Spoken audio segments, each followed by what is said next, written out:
Right then, welcome back to the channel, and we've got another Yeti in for you today. So if you've watched our previous Overland Yeti build, you'll understand why this car has got a little bit of a soft spot in our hearts.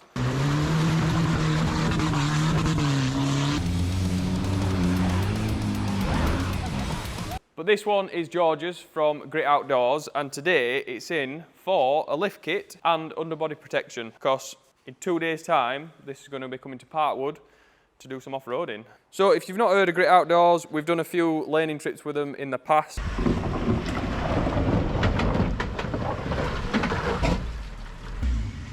Straight up!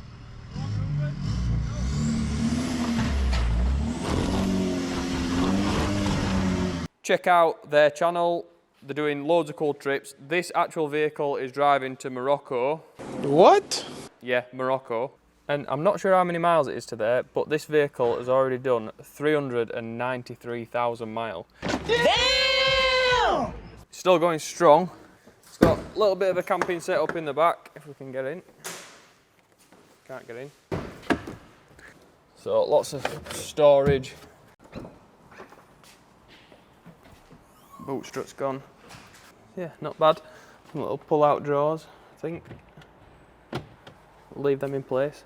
But yeah, today's job, lift kit, underbody protection, and then we're going to get his wheels and tyres on, ready for off-roading. So we'll let Tom crack on and we'll check it out later on.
So the Yeti is looking good, but things aren't looking good for the Yeti.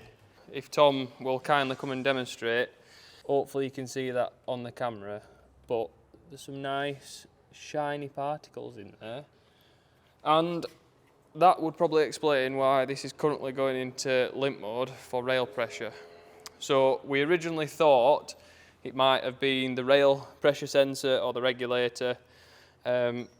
George, when driving this to Spain a few weeks ago, had trouble with this leak-off pipe. So we've changed that for a new one. That still hasn't solved the problem. And then, just a matter of course, we've obviously looked at the fuel filter, and that's what we've come across. So, although with its mud terrain tyres and its newfound height, it looks the part, there's a good chance this is not going to be making Parkwood this weekend. So at this point, I think we need to speak to George and see what he wants to do. Obviously, driving this in limp mode is not ideal.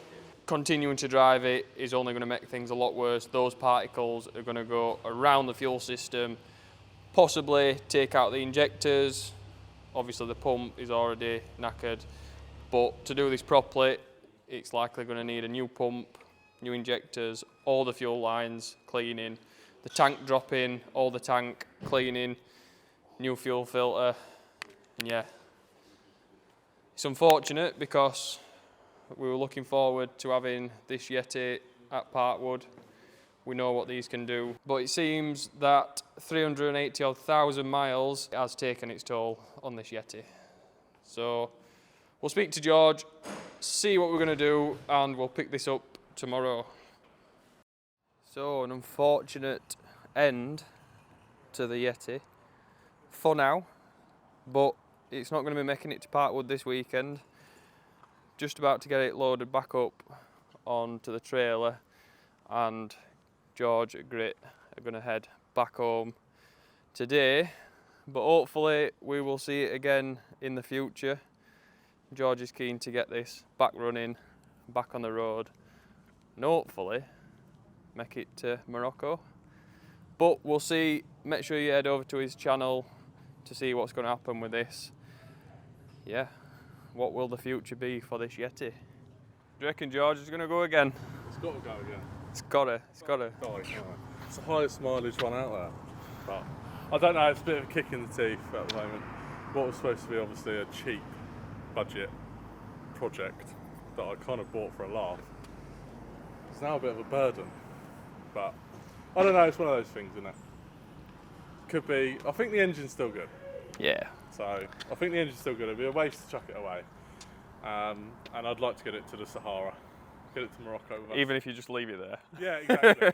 Yeah, I'll just donate it to some Moroccan family. Yeah. Swap it for a camel. They'll probably hate me for it. But yeah, swap it for a couple of camels. It'll be alright.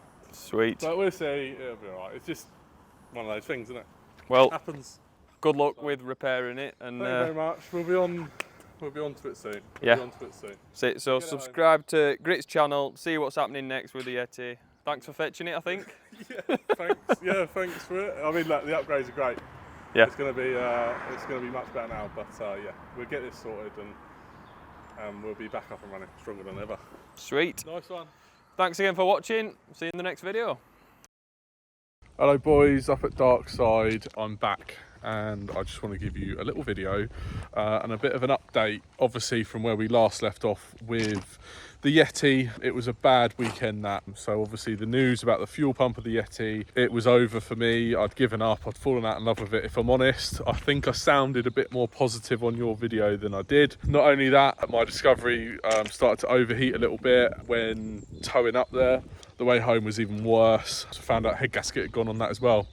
Not only the head gasket, but the turbo. So that was it. I just left, or got home that weekend thinking both cars can go in the bin. I need to start again. However, I took it back to my mechanic down south that was working on it before. I brought it up to you guys. Now, as I mentioned to you about replacing, it was coming up with low fuel pressure. I replaced the fuel pressure sensor, and then that's when it started to develop this limp mode issue. So it sorted the idling out, the misfiring and stuff like that. However, then developed this issue.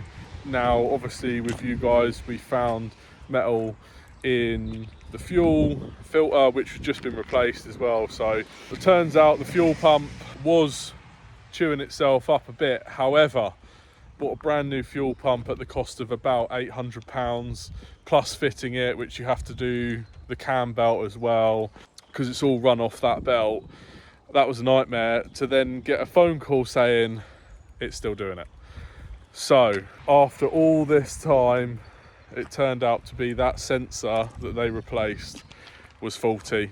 So missed out on an entirely decent weekend. Arguably didn't even have to change the fuel pump for it to be running, but I'm glad you guys found that, and we did. It's now healthier than ever, to the point actually I've spent some money on it, so I'm currently now using it every day for work.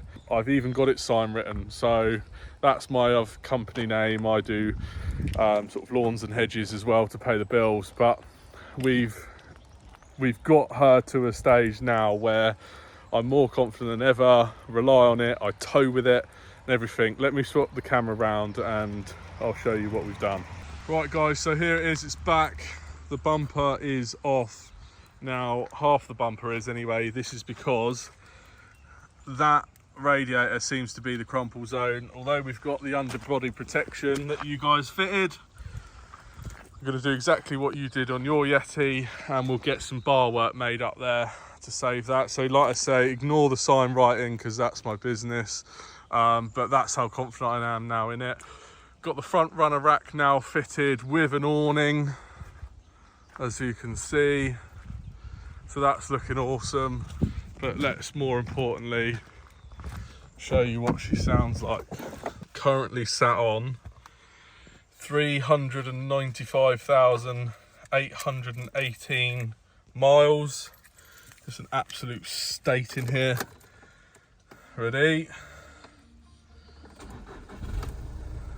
Look at that. Perfect idle. No lights, no warnings. So there we have it. Nearly 400,000 miles. It will definitely get to 400,000 miles for sure. Will it make it to Morocco? I don't know yet. It's a very difficult decision for me because I've got to lead a group of paying customers. So there's an element of me being responsible for everyone and obviously needing to be the recovery vehicle, the support vehicle, everything. So the idea initially was to take both, but a driver I had that was going to take the second one won't be able to make it. So if I've got to take one or the other, in an ideal world really I need to take my Discovery, just because I can carry more gear. It's a stronger vehicle in regards to the fact it's got low range gearbox, bigger engine, it can recover people better out of sand. So will it make it to Morocco? I'm not sure yet, there's still time. Will it make it to every corner of the UK? Absolutely. I'll still use it every day for work, as you can see. And then next year, once I sort out another van for work, this will go back to just doing fun leisure tours and everything like that. But anyway, thank you guys for everything you did. I'll be coming back to you for some more parts soon.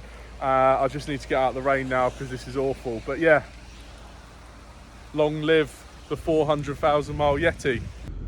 Just to prove, oh, it's an absolute dream. No more limp mode, it drives good as new, literally. It's actually such a nice car to drive. I drove another one the other day which had like 80 something thousand miles on. It was only 140 horsepower, that one, not a 170. And even considering I've got mud tyres on this, it still didn't drive as well. It just didn't. I don't know if I'm biased or what, but now like no knocks, it's solid. But yeah, it drives and just drives a dream, this car. I've got so much confidence in it. I don't know if I'm confident or just stupid. But yeah, like I say, it drives really, really well. But there goes to show, no limp mode, no nothing.